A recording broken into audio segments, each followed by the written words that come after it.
김영도 재판관님 질문하겠습니다. 예, 저기 갑제 29호증에 24 기획재정부 장관이라고 되어 있는 그 문건 혹시 가지고 계신 분 있으면 질문하는 게 좀 보여주시기 바랍니다.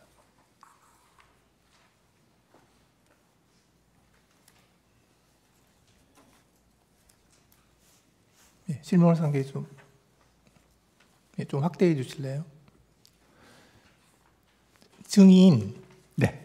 저 문건 증인이 작성했다고 했죠. 맞습니다.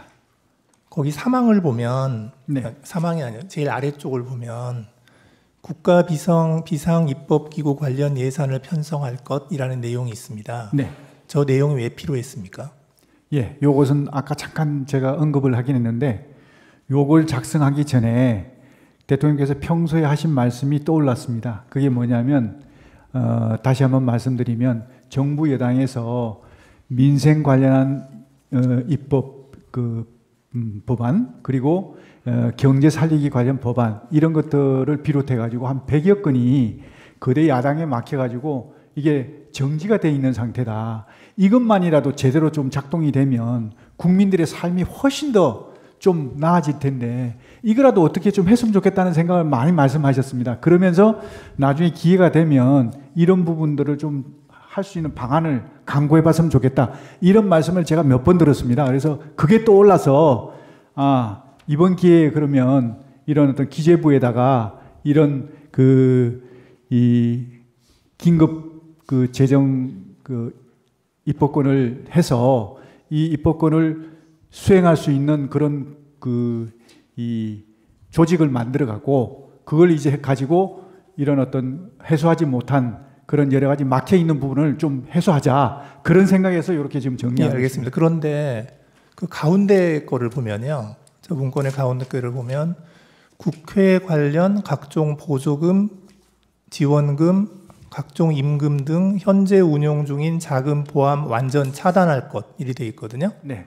그런데 지금 증인이 말씀하시는 그런 입법을 하려면 결국 국회가 해야 되는데 입법은 국회가 하는 거니까 그런데 가운데 거는 왜 쓰셨어요? 저거는 국회를 정지시키겠다는 아닙니다. 뜻인데. 이 국회 관련된 상황이 아니고 국회를 통해서 지원되는 단체가 있습니다. 그런 단체의 보조금, 지원금 이런 것들을 차단하라는 그런 뜻이죠. 예. 네.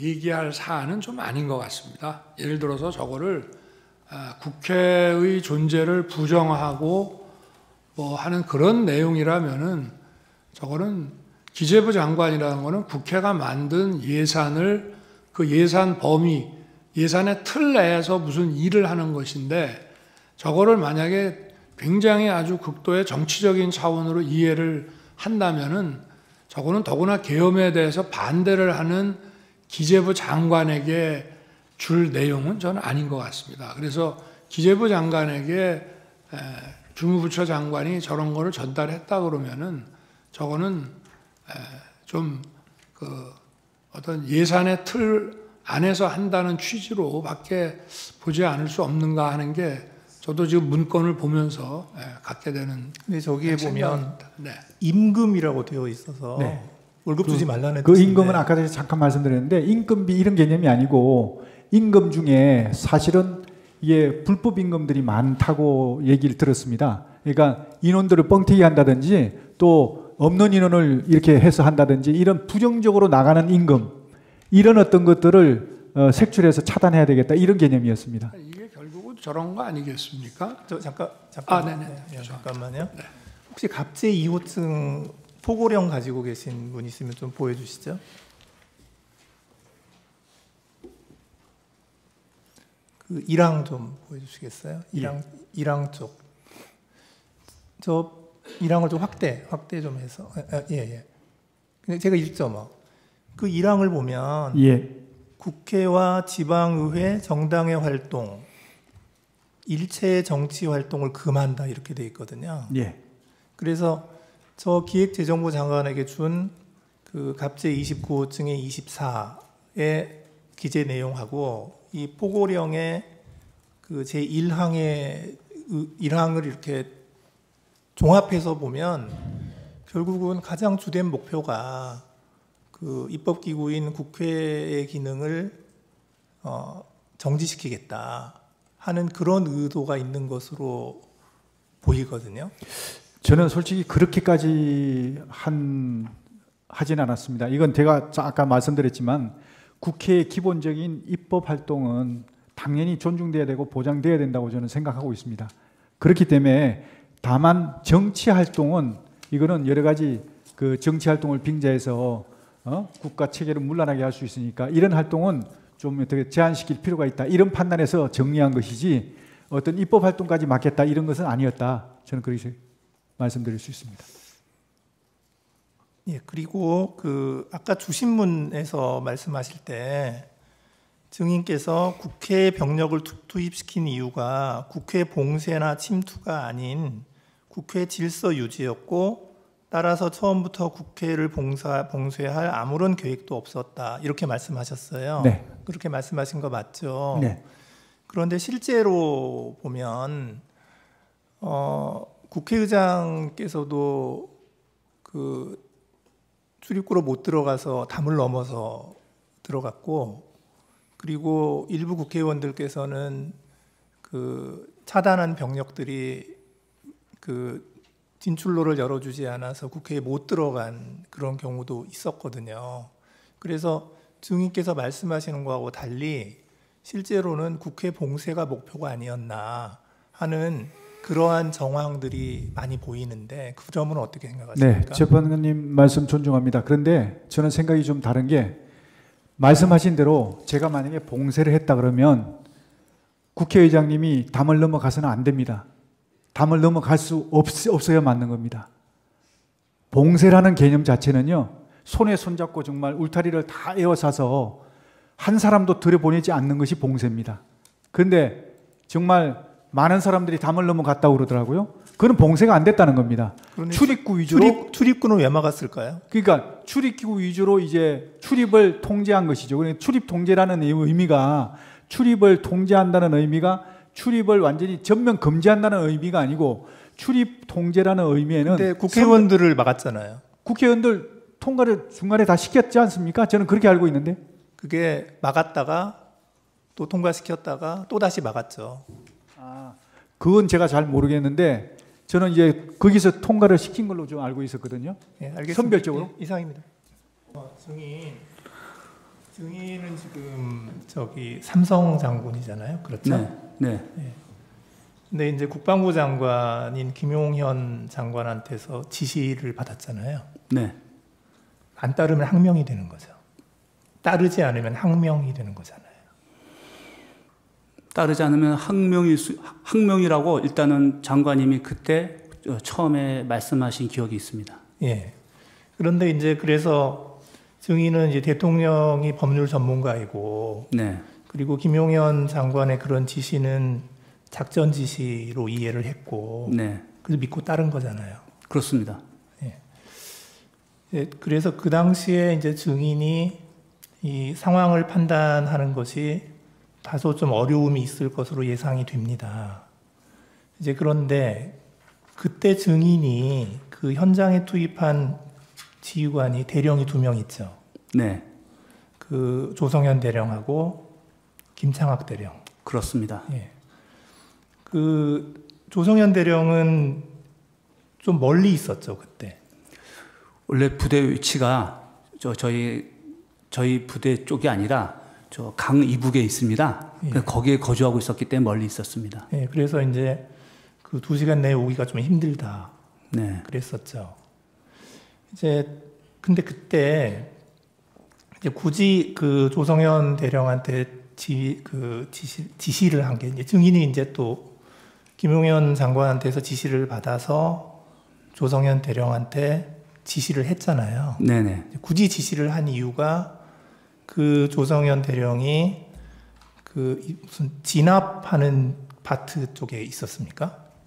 그렇지 않고 서울 지역 내에서 어디든지 즉시 투입할 수 있는 그런 개념과 훈련을 시켜온 유일한 지휘관입니다. 그 다음에 제가 이제 수도방위 사령관이지만 제가 유사시에 쓸 수 있는 부대가 몇 없습니다. 그 부대의 지휘관이기 때문에 그렇습니다. 그래서 그 용산 대통령실 부근 경비나 뭐 이런 그것도 그 부대가 담당을 했던 거고요. 그렇습니다. 예. 그 인질 협상을 하게 되면 김창학 대령이 지휘를 했다고 하는데 그건 왜 그렇습니까? 그거는 우리가 군사 경찰과 또 민간 경찰의 그 전문가들이 사실 거기서 양성이 됩니다. 그러다 보니까 또 자격증 같은 게 있는데 그게 이제 군사 경찰 쪽에 있습니다. 근데 그때 상황은 저 인질 이런 것 때문에 한 건 아니었습니다. 예. 그러면 김창학 대령은 조성현 대령보다는 빨리 왔겠네요. 다시 말씀해 주시죠. 빨리 도착했겠네요. 그건 모르겠는데 누가 먼저 도착했는지는 제가 기억이 없습니다. 예. 근데 이제 그 입장을 바꿔놓고 생각을 하면 이 조성현 이제 직책은 단장이잖아요. 조성현 네. 단장, 김창학 단장. 네. 이제 이분들의 입장을 생각을 해보면 이분들은 또 증인에게서 지시를 받았잖아요. 그렇습니다. 그러니까 이제 그 지시받은 상황에 대해서 하나하나 이제 이행을 해서 네. 그래서 이제 김용현 장관이 얘기한 지시를 주로 이제 그 조성현 단장에게 전달을 하신 거잖아요, 증인이. 그대로 전달한 것보다는 제가 해석을 합니다. 왜냐면은 제가 지휘관인데 그냥 전달하면 그 지휘관입니까? 제가 해석해서 거기에 맞는 추정 또 필요한 과업들을 줄 수 있어야 되는 것이고 그렇게 훈련되어서 제가 왔습니다. 지금까지. 그러니까 이제 그렇게 지시를 하신 거죠. 그렇습니다. 이제 그래서 지금 이제 약간 혼란이 생기는 건 뭐냐면 이 조성현 단장도 증인의 지시를 따라야만 되는 상황이었고, 네. 이제 그거를 이행을 했단 말이에요. 네. 이제 그런데 그 입장을 이제 지금 와서 이렇게 보면, 네. 이제 증인도 이제 나는 대통령이 법률 전문가고, 그러니까 이건 적법한 지시라고 생각을 했고, 네. 그리고 또 그에 따라서 그 김용현 장관이 작전 지시 차원에서 이렇게 얘기를 한 거에서 그걸 따랐는데 지금 좀 상황이 이제 증인이 기소가 됐으니까 네. 굉장히 좀 증인으로서는 억울한 상황이잖아요. 저 말씀입니까? 예, 증인으로서는. 저는 책임져야 될 상황이고 우리 단장 2명은 제가 당시에 그래도 빨리 그 사람들을 생각한 거는 신뢰하고 있고 임무가 어떤 임무가 구체화되면 할 수 있는 사람이라 생각해서 판단해서 정한 건데 제 입장에서는 되게 미안하죠. 그렇죠. 네. 그러니까 그 두 단장들도 사실 지금 입장이 굉장히 곤란할 것 같고 네. 그분들도 지금 조사를 받은 것 같아요. 예, 그래서 이제 결국 이제 증인의 재판 같은 데에서 이제 그 단장 두 명의 그 진술도 증거로 사용될 것 같고, 예, 그 입장은 똑같거든요. 지금은 대통령에 대한 탄핵 재판이지만 네. 여기에서는 증인의 진술을 지금 증거로 쓰기 위해서 네. 지금 오늘 증인으로 나오신 거거든요. 네. 그래서 그러니까 이런 이제 군인으로서 이런 상황에서 이제 증인이 이제 이거를 많이 잘못했다. 지금 이거를 따지는 것이 아니고 지금 여기는 지금 탄핵 재판이니까. 예. 그래서 저는 이제 일단 대통령, 그 다음에 국방부 장관 김용현, 그 다음에 이제 수방사령관인 증인, 그리고 증인의 지휘를 받는 그 단장 두 사람, 이런 것들이 쭉 이렇게 내려오면서 서로 좀 곤란한 입장이 지금 된 것 같거든요. 그래서 뭐 지금 이 자리에서 뭐 증인이 좀 증언하기 어렵다고 하는 거를 굳이 이야기를 하라고 말씀은 드리기가 어려울 것 같고, 이제 다만 증인의 그 지시를 받은 그런 단장들도 똑같은 상황이 되어서 좀 그 입장도 좀 생각을 하셔야 될 것 같거든요. 네, 그거만 좀 말씀을 드립니다. 알겠습니다. 네. 다른 분이 있나요? 증인 그 이광희 대령진 있죠? 네, 그분은 그 소속과 보직이 어떻게 됩니까? 707 부단장입니다. 부단장. 그날 같이 출동했습니까? 안 했습니다. 예. 그날 그 이제 특전사에서 화상회 시작한 게 22시 47분이죠. 화상회. 그러니까 화상이 이제 저는 화상의 시간을 모릅니다. 네, 계엄이 선포되고 네, 계엄이 선포되고 나서 이제 그 사령관이 네, 이제 지휘관들 이렇게 다 해서 네. 이제 이게 어떻게 하라 하고 이제 임무를 줬잖아요. 그래서 사령관께서 특전사 화상회를 했다고는 알고 있는데 네. 707은 거기에 포함되어 있지 않습니다. 아, 화상회에 참석 안 했고 그렇습니다. 그 지금 증인이 707 1번 헬기에 탑승하셨죠? 1번 헬기에 예, 헬기. 예, 1번 헬기에 탑승을 했고 예. 이륙한 시간이 23시 22분. 23시 22분 이륙, 예, 49분 도착입니다. 예, 그리고 48분이 아니고 49분 도착. 예, 병력은 일지역대를 예, 데리고 갔고. 근데 이제 그 상황이 다 끝나고 나서 예, 이제 철수하고 나서 그 아까 그 이광희 대령이 네, 증인에게 해준 얘기가 있죠.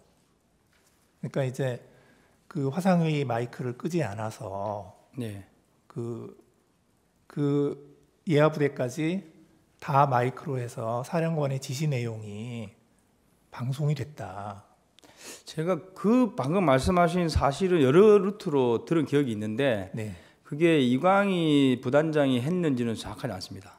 예, 그러니까 그때 이 그 안보폰 내용이 아니고 네, 사령관의 지시하는 사령관의 말소리가 네, 마이크를 통해서 그 예하 부대 다른 부대까지도 화상회의로 해서 네, 쭉 들렸다. 네, 이런 얘기 들으셨죠? 네, 그렇게 들었습니다. 그런데 그 지시 내용 중에 국회의원을 끌어내라 라고 하는 지시도 있었다. 이런 얘기는 혹시 그 나중에 부분은 전달 못 지금 받았나요? 국회에서 그 예하 여단을 확인하고 있는 걸로 제가 알고 있고, 네, 아니요. 증인이 예, 들은 내용을 제가 묻는 거예요. 그 부분 제가 명확하지 않아서 답변드리기 좀 곤란할 것 같습니다. 왜냐하면 뭐 언론에 그래도 나와 있고 하다 보니까 네. 제가 언론 내용인지 제가 그 당시에 들은 내용인지 잠깐 좀 혼란스럽습니다. 그러니까 그 끌어내라는 지시가 그 마이크로 해서 화상회의로 전파가 됐다. 그런 내용이 예, 근데 언론에 보도돼서 지금 언론에 나오고 있지 않습니까? 네, 증인이 인식하는 그래서 건지. 그 당시에 제가 네. 누군가로 뭐 들었겠지만 여러 루트로 네. 이런 일이 있었다는 식으로 들었겠지만 그 당시 워딩은 정확하게 생각나지 않습니다. 네, 그러니까 지금 이런 내용이 있는 거예요. 이제 증인이 이제 그 검찰에서 진술한 내용, 이제 오늘 아까 증인이 진술한 대로 되어 있다라고 한 그 조서 내용을 보면 그 이광희 부단장 등 이제 그 부대원들이 그러니까 현장으로 출동하지 않고 영내에서 대기하고 있던 부대원들이 이제 그 다른 여단의 부대원들한테 들었는데 그때 사령관이 그 화상회의 마이크 켜놓은 상태에서 막 지시를 막 했는데 그 중에 국회의원을 끌어내라라고 라고 사령관이 지시하는 내용도 다른 여단의 부대원들이 들었다. 네. 이제 그런 얘기를 증인이 들었다라고 검찰에서 얘기를 하셨더라고요. 제가 그걸 진술했으면 그 당시 기억이 맞습니다. 네, 그래서 제가 묻는 네. 겁니다. 그다음에 한 가지 또 묻고 싶은 건 뭐냐면 그 안보폰 예. 안보폰 통화 내역을 보면 12월 4일 00시 30분에 대통령하고 그 곽종근 사령관하고 통화한 게 있어요. 그 내용 제가 모르시죠? 시간을 모릅니다. 네, 시간 모르시고. 그리고 나서 5분 후에 국방부 장관이 또 안보폰을 통해서 곽종근 사령관하고 또 통화를 합니다. 예. 이제 그리고 나서 이제 그 곽종근 사령관이 이제 뭐 이런저런 지시를 한 것 같아요. 예, 저한테 36분에 전했습니다. 예. 그래서 그거를 보면 이제 오늘 쭉 얘기를 하는데 증인은 곽종근 사령관이 상부의 지시를 받았을 것이다 이렇게 증인이 생각하고 계신 거잖아요, 그죠? 그렇습니다. 근데 그 상부라는 게 대통령인지 국방부 장관인지 5분 간격으로 통화를 했으니까 그거 알 수 없는 거죠. 네, 알 수 없고 증인은 모르고. 저는 장관 아니면 겸사령관 정도 되겠구나 이렇게 추측만 했습니다. 네, 그런데 이제 국방부 장관하고 통화하기 5분 전에 대통령하고도 통화를 했단 말이에요. 그 통화 내역이 저는 있어서. 뭐 그 당시에는 몰랐습니다. 네, 모르셨고. 이상입니다. 예. 예, 제가 좀 여쭤볼게요. 예. 먼저 그 증인 지금 구속돼 있죠. 예, 그렇습니다. 기소돼 있고. 예. 기소되어 있고. 그렇습니다. 그런데 오늘 그 진술 거부권 행사를 한 번도 안 하시고 다 얘기를 하셨어요? 예. 오늘 이제 진술을 거부한다는 뭐 그런 얘기는 한 마디도 안 하시고 저 지금까지 진술 거부를 한 번도 안 하고 다 했습니다. 다 하셨고 또 자수서 내셨잖아요. 예, 자수서 냈습니다. 그 제출하신 이유가 뭔가요? 제가 자수서를 제출한 이유는 첫 번째 계기는 12월 5일 날 김용인 전 장관이 저한테 이 비화폰이 이거는 녹화가 되고 이제 녹음이 안 되니까 당당하게 가라라고 얘기를 5일 날 저녁에 저한테 얘기를 했습니다. 그러고 나서 전반적으로 이제 나온 것들이 얘야 707이나 얘야 여단장 지휘관들이 모든 상황이 다 처벌받는 소리가 저한테 막 계속 들어왔습니다. 그래서 제가 이거를 정말로 사실대로 제가 정확하게 얘기하지 않으면 문제가 정말 생기겠구나 라는 생각을 판단을 하게 됐고, 그리고 제가 자수서를 진실되게 써놔야 제가 이후에라도 제 기준점에 대해서 안 흔들릴 것 같았습니다. 그래서 그거를 써놓고 그거를 기조로 계속 동일한 진술을 해왔습니다. 근데 다만 말씀하신 대로 사람이 기억이 있다 보니까 조금 시간에 제 기억으로 쓰다 보니까 시간의 편차가 있거나 내용이 조금씩 용어 바뀌는 게 어떤 거는 조금 틀려질 수도 있습니다. 대신에 저는 그 기준점을 제가 명확하게 잡고 싶었기 때문에 그걸 써서 제출하고 그 방향과 내용에서 그대로 지금까지 진술해 왔습니다. 예, 제가 이제 지금부터 그날 그러니까 12월 4일 00시 30분에 이제 대통령하고 통화한 그 당시 상황 예. 여쭤보겠습니다. 예. 그 당시에 이제 그 707 단장인 김현태 단장은 국회에 직접 들어가 있었기 때문에 그 화상회의 시스템 연결이 안 돼 있었고 비화폰 통화만 가능했죠. 그게 그렇게밖에 안 됐습니다. 네, 그 다음에 일공수 단장 이상현 단장은 그때 국회에 가긴 갔는데 차량 안에 있어서 그 화상회의가 연결이 되어 있었고요. 그 1공수 지휘통제실에 있는 스피커를 통해서 나오는 소리가 일야단장 차량 스피커를 통해서 같이 나오게끔 그렇게 연동되어 있는 것으로 제가 알고 있습니다. 아, 화상회의가 연결된 건 아니고 화상에 나가는 목소리가 예. 거기 들렸다. 예. 그 다음에 노재현 중령이 누군가요? 법무실장입니다. 노재현 중령은 사령부 그때 법무실장이었습니다. 그러니까 특전사 법무실장. 예, 특전사 사령부 법무실장입니다. 법무실장이었죠. 그 다음에 박안수 계엄사령관은 이제 당시 육군 참모총장이었는데 그렇습니다. 예, 이제 계엄사령관이었고 예. 이제 제가 지금부터 이제 이 사람들이 차례로 이렇게 어떻게 나왔는지에 대해서 물어볼게요. 예. 예. 00시 30분에 이제 대통령이 증인에게 비화폰으로 전화를 했어요. 예. 그래서 이제 아직 의결 정족수가 안 채워진 것 같다. 빨리 국회 문을 부수고 들어가서 의사당 안에 있는 인원들을 밖으로 끄집어내라 이렇게 지시를 했다는 거죠. 예, 그 통화 내용이었습니다. 예, 그 통화 내용이었고, 근데 이제 그거를 듣고 증인이 이제 갑자기 어떤 생각을 했다고 하냐면 공포탄이라도 쏴야 되나, 테이저 건이라도 쏴야 하나, 내부 전기라도 끊어야 하나. 이거는 그 지시를 듣고 그냥 증인이 생각한 거죠. 그건 제 생각입니다. 그러니까 대통령이 지시한 건 아니죠. 예, 그거는 그렇게 하기 위해서 그거를 제가 제 생각을 이렇게 특임단장 참모들한테 논의하면서 물어보고 이렇게 했던 겁니다. 예, 그랬고 그래서 그거를 지금 김현태 단장하고 비화폰으로 통화를 했나요? 비연패 단장한테 테이저건 제가 정확히 기억나는 게 테이저건을 써서 그 부분이 되냐라고 했더니 김현태 단장이 저한테 지금 사람이 너무 많아서 테이저건 쓰면 위험해서 안 됩니다 라고 저한테 피드백을 바로 했고, 그래서 그러면 하지 마라, 하면 안 된다라고 그 중지 지시를 그때 했습니다. 그러니까 지금 그 대통령한테서 아까 그 지시를 안 받았으면 증인이 그 생각을 할 이유가 없잖아요. 거기서부터 대부분 출발해서 저걸 어떻게 뚫고 들어가야 되나, 해야 되나, 저 행위를 들어가야 되나 아니면 다른 방법이 있나, 이런 고민들이 머릿속에서 막 돌아가다 보니까 이제 그런 논의도 해보고 그게 가능하냐고 물어보기도 하고 이랬었던 것 같습니다. 그러니까 제가 여쭤보는 거는 증인이 지금 갑자기 공포탄 써야 되나, 테이저건 쏴야 되나, 전기 끊어야 되나 이 생각을 했다는 건데, 예, 그냥 아무것도 없는 상황에서 갑자기 증인이 그 생각을 한 건 아니잖아요. 예, 그러니까 뭔가 무슨 지시를 받았기 때문에 그거 하려면 이걸 해야 되나 하고 생각했다는 거죠. 예. 그 다음에 이제 그 00시 35분에 이제 김용현 장관이 비화폰으로 증인한테 전화를 했다는 거죠. 예. 예. 그래서 그때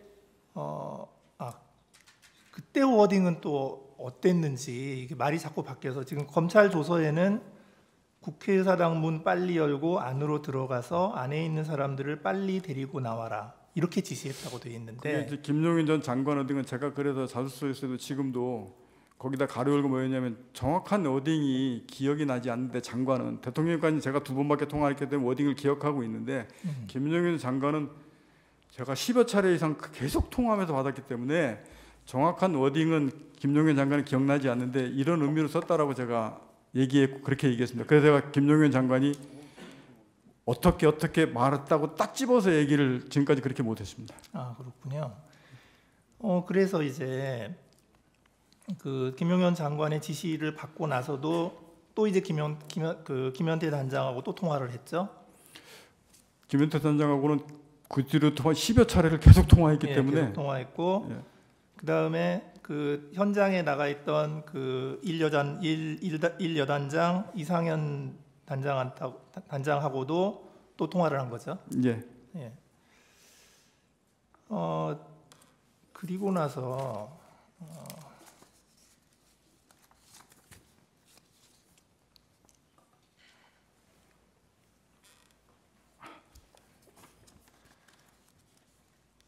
그리고 나서 이제 증인이 그 김현태 단장한테 공포탄 테이저건을 사용하지 말라고 지시를 했죠.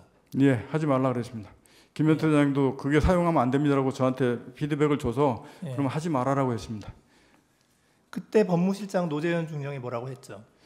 그러고 나서 있었는데 법무실장이 저 우측 끝에 앉아 있었는데 저한테 와서 사령관이 그거는 사령관 권한이 아니고 계엄사령부에서 무기 사용 승인에 대한 이 지침을 받고 내려와야 됩니다 라고 저한테 이제 조언을 했습니다. 그래서 그러면 제가 그 조언을 듣고 옆에 있는 참부장이 너한테 야 계엄사령관 전화 좀 연결해 봐라. 그래서 계엄사령관 제가 직접 전화를 제가 했고 하면서 무기 사용 공포탄 테이저건 비살상 무기 사용 승인에 대한 이 지침이 필요하다 이 말을 대화를 했는데, 그 과정상에 전달 과정상에 제가 이걸 사용 승인을 건의드립니다라고 이렇게 그쪽 받아들여서, 그거는 제가 12월 10일부터 계속 말씀드린 게 이거는 의사소통하면서 이거 뭔가 오해가 생겨서 이 문제가 생겼다라고 분명히 말씀을 드렸고, 그리고 나서 충장도 그거 하면 안 된다 하지 마라 그래서 거기서 끝났습니다. 왜냐면 지금 이 밑에 사용 중지를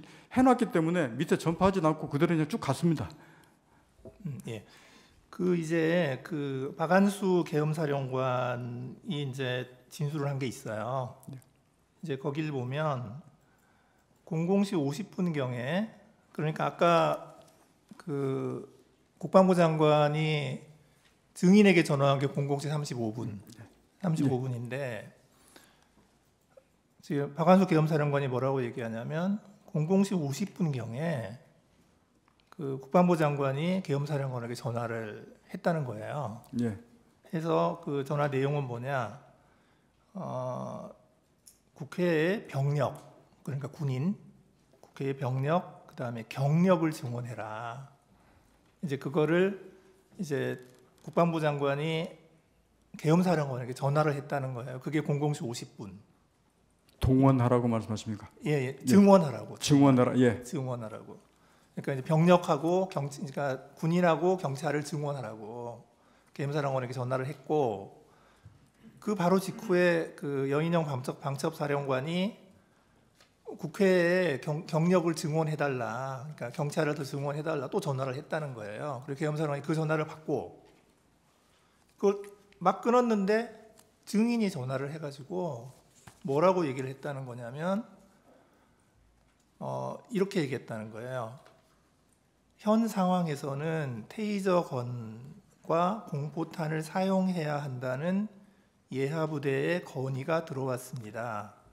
사령관님이 결심해 주십시오. 라고 얘기했다는 거예요. 증인이 그렇게 얘기한 적이 있어요. 그건 말이, 예하부대 김현태 단장도 건의받으면 거기서 제가 건의를 받는 건데, 김현태 단장은 저한테, 제가 그 워딩 분명히 기억했잖아요. 사람 많아서 위험해서 안 됩니다라고 해서 안 된다고 건의했지, 그거를 저한테 사용하겠다고 건의를 들어온 게 아닙니다. 분명히 중지시켰고 그 승인 지침을 법무실장이 계엄사령한테 받아야 되기 때문에 그거를 말씀드렸듯이, 왜 예하부대에서 제가 사용 승인을 건의를 받아가지고 계엄사령관한테 건의한 거는 분명히 아닙니다. 예. 그러니까 서로 좀 기억이 좀 다를 수도 있고요. 이제 그랬더니 이 박한수 계엄사령관이 깜짝 놀래가지고 이게 뭐지?